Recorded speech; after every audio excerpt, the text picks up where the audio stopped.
Hello, everyone. Welcome to the Horror Room. I'm Travis Bruce, and today we're doing another indie horror spotlight. Today, I have with us a director. He has an amazing film out right now that I got to see the screener of, and it's called Porch Pirate. I have with us the director, Dorian Vasquez. Dorian, welcome to the Horror Room. Hey, thanks for having me, man.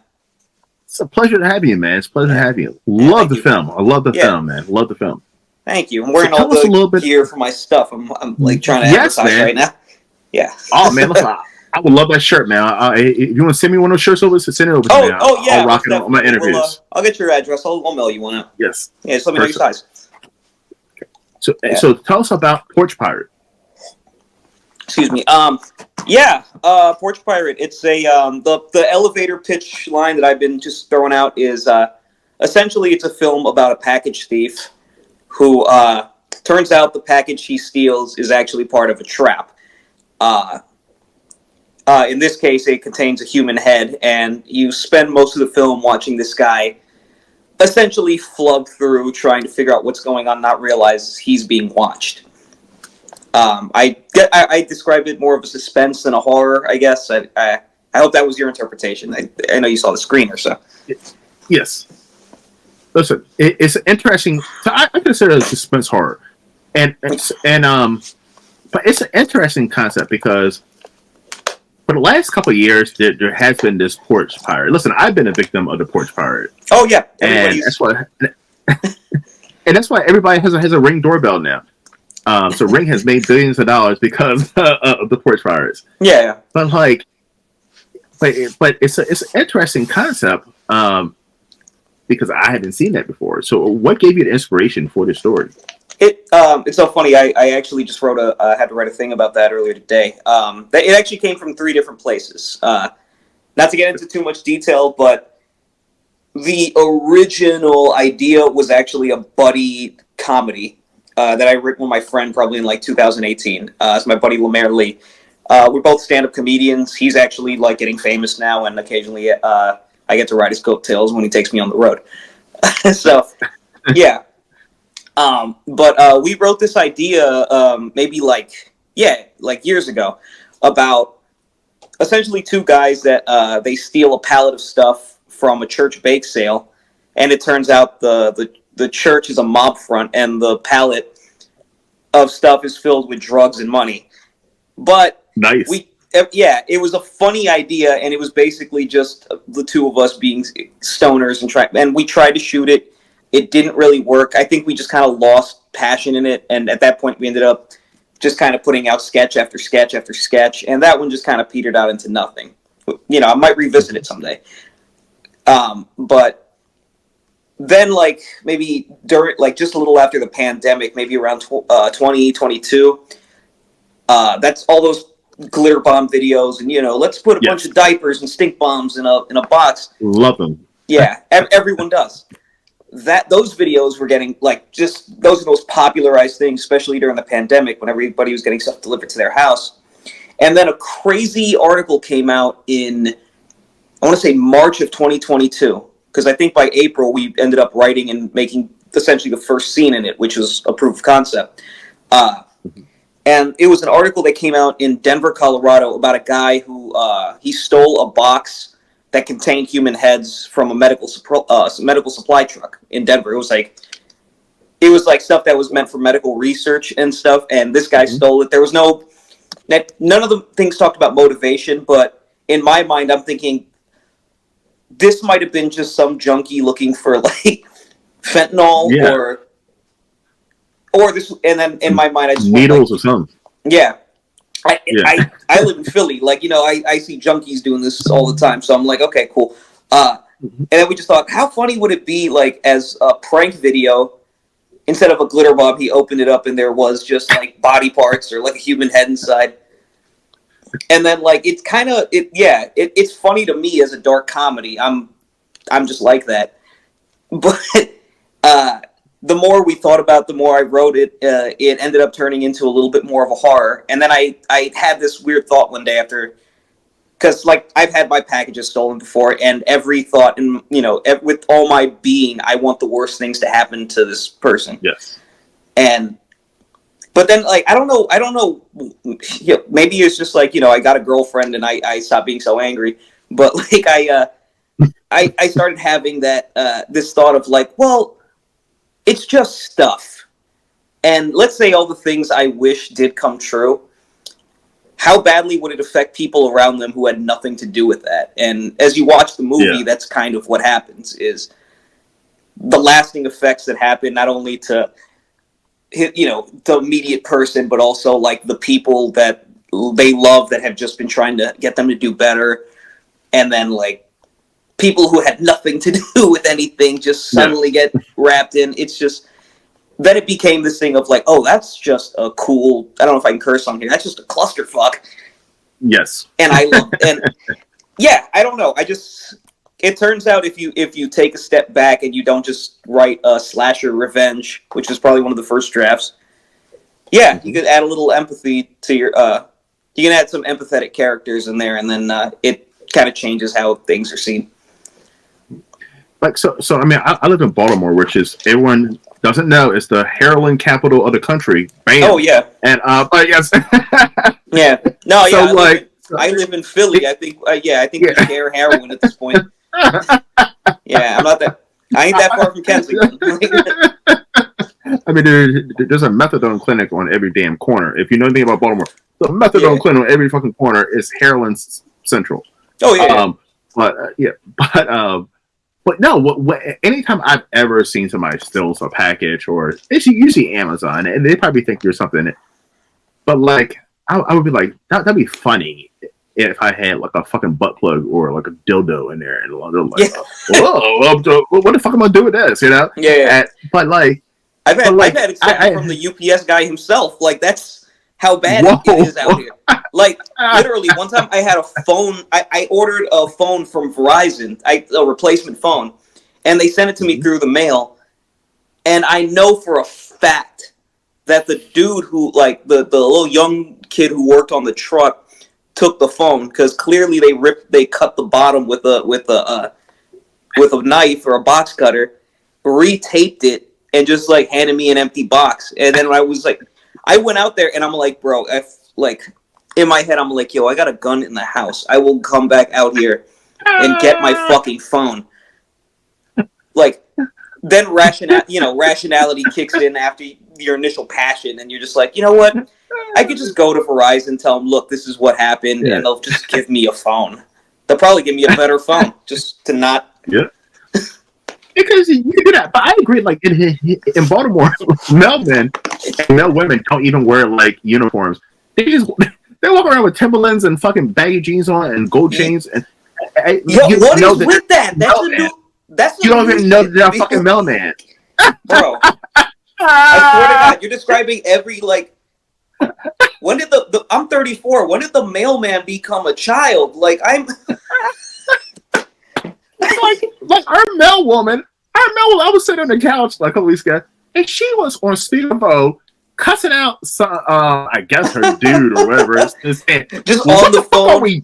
Yeah. She was like, what the fuck are we? Are you wasting my time? I want you to be in a fucking relationship. I was like, oh my God, why is I was like, why is the fucking mail woman? The phone has changed everybody, man. Because I do stagehand work. I'm a union stagehand. I'll be at work, and it's like, dude, we're like, I get up 100 feet in the air and pull these steel points sometimes. And there'll be like, occasionally there'll be a dude who's just live streaming himself, like, yeah, we out here killing this. I'm like, bro, if you don't put your fucking phone up, like, dude dropped the phone the other day. Like, but I mean, I agree. Listen, I'm pretty sure I've had packages stolen by the Postal Service here in Baltimore, and yes, and I've seen on my ring bed of motherfuckers coming up looking and still fucking taking the fucking package. Yeah. So it's fucking annoying. It's fucking annoying, but it's fun. But at the same time, it's like I don't fucking hate the motherfuckers now, because you can just easily call and you get it. Get it returned. It depends on the stuff, but yeah, at the end of the day, like, I don't know when that kicks in life, because there was a time where I, like, if you talk to me maybe 10, 20 years ago, I would have like been like, I will hate you till the end of my life. And now I'm just like, it's just stuff. It's like, If you weren't too lazy to walk to the store, you could you could easily replace things. But that was back before. So I actually hate it. But that was back before you could call and say, "Hey, I didn't receive it, or it got stolen," and they're like, "Oh, we're sending another one." Before they would be like, "Well, shit on you. You need to get a police report and blah blah blah blah blah," and you just never got your shit back. Yeah. Yep. Which that exists too. I mean, I think the problem with it now, and I think why the hate still exists, is it's funny because this isn't even in the movie, but usually that call is also such a pain because I've wasted half my day. Like, you got to send me to 3 different people to explain that the package. They're like, "Well, we see that you got the package. We took a picture of the package." I'm like, "Yeah, it's not on the porch." Like, I had to do that so many times, like with just random. Like one time, a company they sent 2 packages. One clearly got delivered somewhere else, and they took a picture. Mm-hmm. But the code they gave me, the tracking code, was for some random gift that they sent me, and it was like a toy car. I'm like, I didn't order this. They were like, "Oh yeah, that's a complimentary gift." I'm like, I don't give a fuck about this. I need the thing. Where's the thing? And I'm like, do you know how many free months of Amazon I have now because my shit didn't show up on time or got stolen? And what happens is, by the way, people, if you don't know, all you have to do is call Amazon and say, "Well, what did I get for my inconvenience?" That's all you gotta fucking say, and they'll give you a free month of Amazon Prime. Yeah. So. Yeah. I got a whole year free on Amazon Prime right now. You can watch free movies, and those people still don't get union rate. That's why they're stealing. Exactly. Oh my god! So I shouldn't say that. I want this movie to get on Amazon. Exactly right. So production wise, how long did it take you to film this movie? That's a good question. I think we started. We shot that first scene, which was a proof of concept, in a single day. And we shot that in I want to say April or May of 2022. But then we actually started developing the full script and getting, casting and everything. So we started the actual movie stuff October 21st or 22nd, something like that. So sometime in October of 22 we started. And then we officially finished, I want to say in January 2024. So I want to say that's 2 years. It's more like a year and a half, but yeah.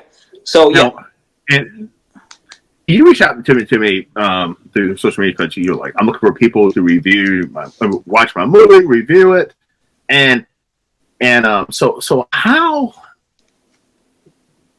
I don't know if I'm saying frustrating. How crazy is it right now being an indie filmmaker and just trying to get your film out there? And I know you have to go through the film festival circuit and all that shit. Oh yeah. Like, how frustrating is it? It's as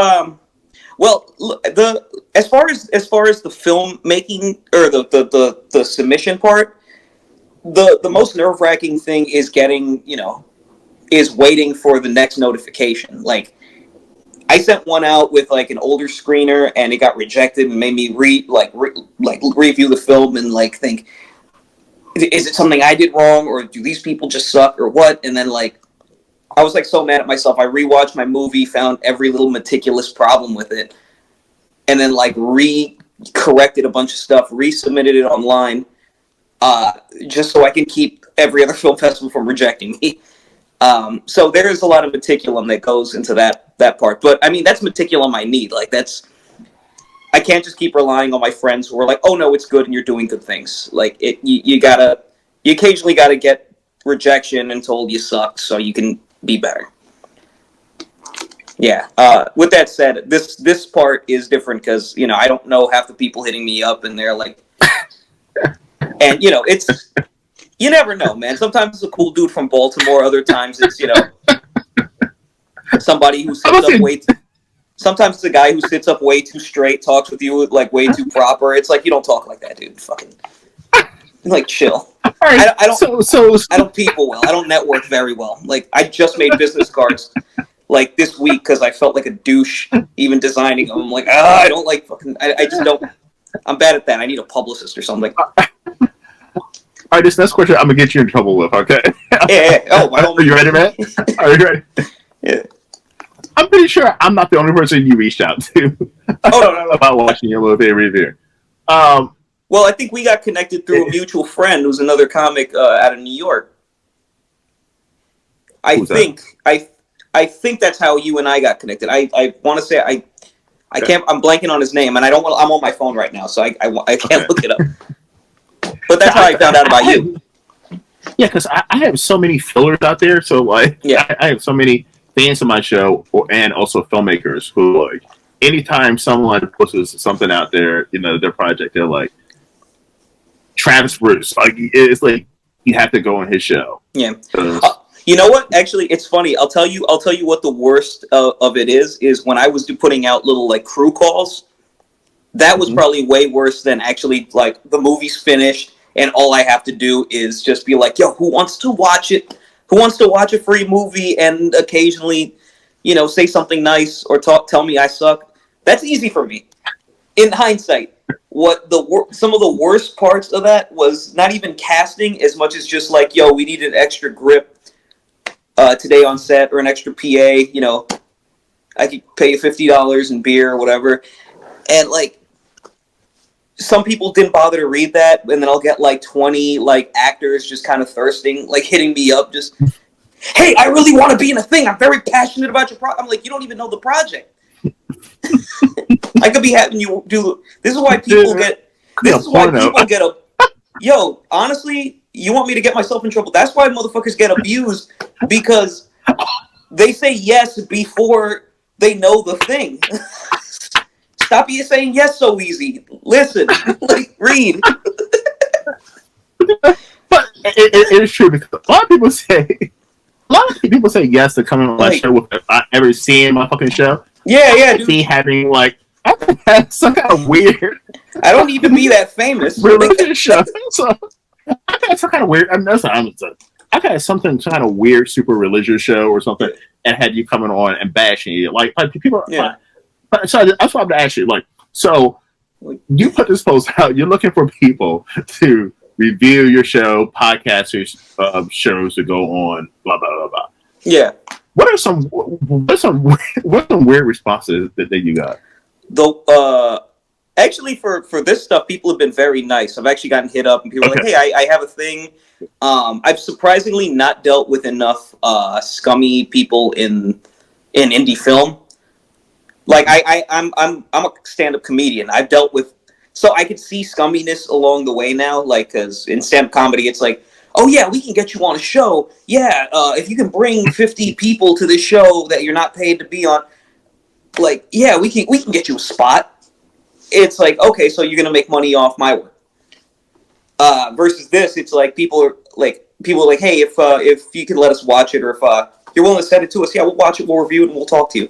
And it's like, cool. I look at their followers and it's like, oh shit, they got more than me. let's do this. At Baby Goblin or at Dirty Deeds or whatever. Because I mean, I get a lot of. I'm not a lot of them. I get some filmmakers. They're like, and how much is this going to cost me? And I said, cost us. This is absolutely free. So that makes me believe that there's motherfuckers out there actually charging people to do this. Yeah. No, I believe that.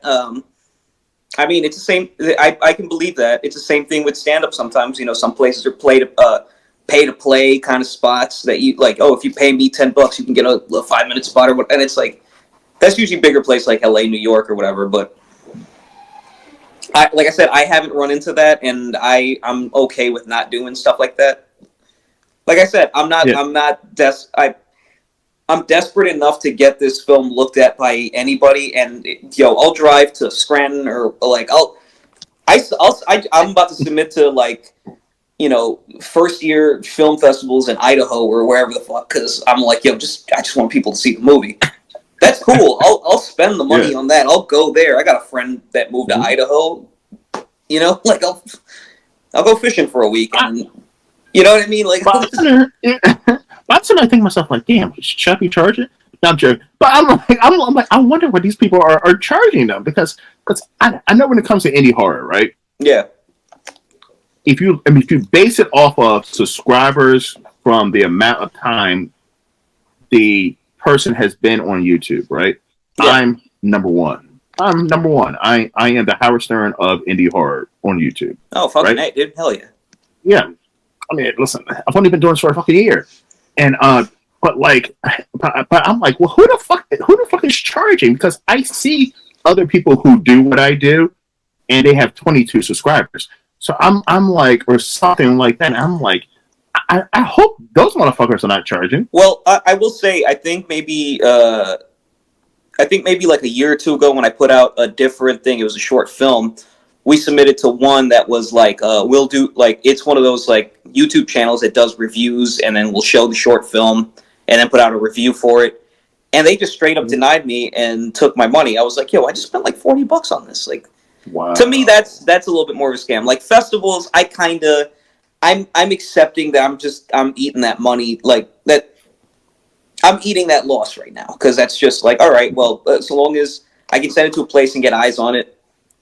Like in Philly with screenings, like I'm trying to hit up spots that aren't going to charge me an arm and a leg to rent their bar or whatever.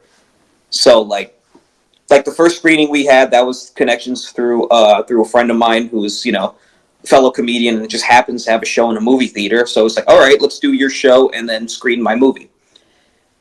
This other spot that I'm doing next week, that's a spot that they're charging me, but they're charging me very little because I actually know them and the comedy community does a lot of stuff with them. So, and then everything else is just me trying to like hit up people that, oh yeah, no, we want to see the thing. So it's like things are slowly working out in my favor in that respect. But yeah, I guess if I spent more on that, then I'd have to spend more time trying to advert. Like, this is why I'm doing this, try to get people to come out and see the thing.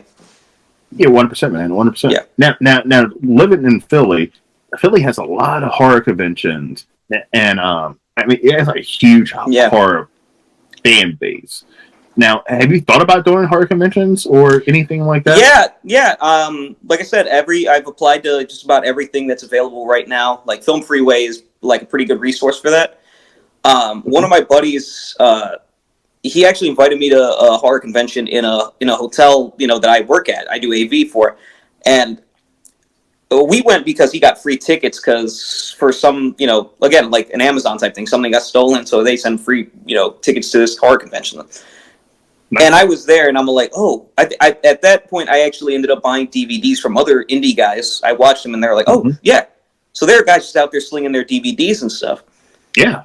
Yeah, so I'm like, I'm about to do the same thing. If I'm like, just from what I've seen, I mean, I don't know if it's lucrative, but I make union money. I can stand to go, give away some DVDs or try to sell some shirts and see if I can get my movie screen in a place. So long as people see the thing, that's all I care about right now. Yeah. Yeah. Because I mean, I tell people, so I'm big into horror conventions. I mean, I've been to God knows how many different horror conventions in this country. And the goal is to go to every single one in this country. Yeah. But like, I tell the story about the Terrifier guys, right? The guys who made Terrifier, and it was like 6 years ago, maybe longer. I kept seeing, and this is before no one knew who Terrifier was or any of that shit. Yeah, it was called like something different. I was going the first one, right? Yeah, and like, I mean, I was going to the the Monster Manias in New Jersey and the New Jersey Film Festival and HorrorCon, and I kept seeing on the program Terrifier, the guys from Terrifier, and they would be there and we hand out free DVDs and autographing and taking pictures from motherfuckers and so forth. And it was a creepy clown there. I was like, what the fuck is this? I don't know what to say. And it was about the 5th or 6th time I was like, and it hit me. I was like, all right, I gotta see. I gotta find out what this movie is. I gotta watch this movie. Yeah. And like, but they've been doing that. They've been doing it even with Terrifier 2, which is a huge box office success for an indie horror film. That's the one I saw first was Terrifier 2. Like I think that was everybody's first Terrifier. They're at every fucking horror convention. They are like, they're in their fans' face. They're saying, "Hey, this is who we are. We're the Terrifier." And like, so I mean, I don't know. I mean, I think the horror convention route is. I don't know how much horror conventions charge for indie filmmakers. Kind of set up. Honestly, man, like I'll go as a ticket taker, and I'll just be a guy that just walks around handing out free DVDs if I could. My buddy pitched that to me. That guy too. I got a buddy named my buddy Ryan. He actually is trying to help me produce that in the post thing. I'm like, he's like, yo, I'll buy 1,000 DVDs if you'll let me just bootleg your movie. I'll just go hand these out to people. Because he does reselling, and he goes to these weird conventions, and he goes to, like, swap meets and shit. So it's like, yo, dude, yeah, by all means, take my movie. Go make DVDs. I don't care. The more people see it, the more they'll look out for the next thing. This is the way I look at it. Exactly, man. That's the way you got to do it. Yeah. Now, if I ever make Porch Pirate 2 or whatever else, we'll see what happens. I don't know if this deserves a sequel. It does, man. I'm telling you, this is a good one. Listen, I wouldn't bullshit. I would be using other words if I didn't like it. It's interesting. It's interesting. Unique. It's unique. It's an interesting take. Yeah, But good job. You live in Philly. It's good. It's cool that you did that. Yeah. It's interesting. It's interesting. Sorry, So by you living in Philly, you can tell I've been patronized before. Yes. What's funny is I'm originally from Los Angeles, and I lived in Los Angeles my whole life when we had no football team, and then we got two. Mm-hmm. But that entire time, I was a big fan of St. Louis Rams and Philadelphia Eagles because I grew up when Marshall Faulk and T.O. were like the top tier football players. So.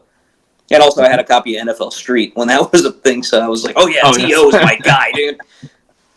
So, yeah, I guess I'm an Eagles fan. I'm not as gung-ho about it like, everybody else. You're not going to see greasy shirts on me from, climbing poles and shit. Like I'm not eating horse shit. Like, I'm not eating horse shit. I'm a diehard Eagles fan. I've been a diehard Eagles fan since a kid. So I'm not one of these bandwagon fucking Eagle fans. So, I'm, Randall Cunningham, Ricky Walters. It's hard not to look like a fair weather fan when you're from Los Angeles in the 90s. Like, everybody just kind of picked their team out of a hat.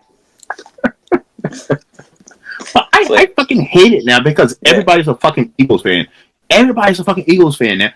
And I'm like, well, where were y'all motherfuckers when fucking McNabb and Westbrook were losing every fucking playoff game? Like, where the fuck were y'all at now? It's like everybody's a fucking fake Eagles fan.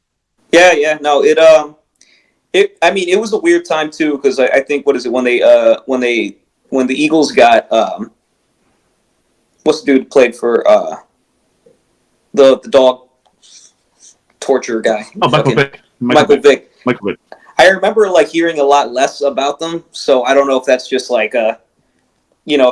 weird PR, and then the Flyers announced Gritty as a mascot, and everyone started hating on Philly. And we said, I'm saying we. I was out here at the time, and everybody in Philly was like, fuck you. We fucking died, dicks out for Gritty, dude. We died for Gritty. And then then we won the Super Bowl that year. And yeah, I don't know. The Eagles were bad for such a long fucking time. Majority of my life, the Eagles were bad. And then we got McNabb, Westbrook, and then we had T.O. for 1 year with the Super Bowl for the loss to the Patriots. And then we were bad for another long fucking stretch. And then we had Carson Wentz win Super Bowl one. And then as soon as we won the Super Bowl, Eagle fans. It's almost like the Chiefs. There's a whole bunch of fake Chiefs fans out there now. Who the fuck was chasing for the Chiefs 10 years ago? Everybody loved the Chiefs after they called it the Washington football team. I'm sorry, that's a different team. I'm sorry, I'm thinking of they're also Commanders. Yes. Sorry, if you can't tell, the Commanders. I don't sports very well anymore. That's the other team. That's the other team going up that way. Yep. Yeah, no, that's. I'm surprised they kept the Chiefs. I guess that one gets a pass. I guess because the Indians are gone, the Redskins are gone. Yeah. They're both those teams' names are gone. Yeah, to be fair, they're getting a pass because they're winning. I think that's one reason why. Yeah. No, give them give them a couple bad seasons. Let's see if we still call them the Chiefs. Yeah. All right, Dorian, where can everyone find you, my friend? My personal account is spelled kind of stupid on Instagram. Dirty Deeds. That's DURRDEEDEEDZ. The account where we're doing most of the stuff is this, which is my company, Baby Goblin Productions. Sorry, let me get that in there. So it's at Baby Goblin Productions. That's also where you can find the trailer and probably eventually the movie on YouTube. BabyGoblinProductions.com lists all the show dates for Porch Pirate for where we're showing in Philly, and then we have a couple dates coming up in Delaware and a few other places. I just haven't put them up yet, but it's updating soon. So listen, if it's like are you doing like Newark, Delaware? Like, I think right now one of my buddies actually just hit me up about doing a funeral home in Wilmington. So that's one of the first spots. I would like to come down to Baltimore and put it on there wherever I can. Honestly, I'm looking for anybody with a punk house. If you got a back room at a comic book shop or whatever, if you got a laundromat that I can I bought a projector. I have a screen. I got a little speaker. If you guys want to play my movie, man, I'll set it up for you. Let's make it a party. Listen, if you do it in Delaware, I mean Wilmington is like an hour away from me. Yeah, but Dover is probably a little bit better. Yeah. Dover's a little further, to be honest. Oh. But yeah, I mean, if you do like Newark, Delaware, or like Wilmington, I'll definitely come up and cover it. Oh yeah, definitely, man. If you do, just hit me up. I'll send you the dates, and you got a guest pass. Awesome, bro. Yeah, man. I'll definitely get you a shirt, man. Let's promote this. Send over, man. Yes. Yeah. Listen, everybody, look out for. Well, listen. Go into the description, by the way, and the link to Dorian's YouTube is down there. Make sure to like, subscribe, comment, watch all the stuff, and also follow him on social media and his website. Yeah. Look out for Porch Pirate, which is a fucking great. I'm shocked that no one else came up with that idea. Like, that's a fucking great fucking idea because.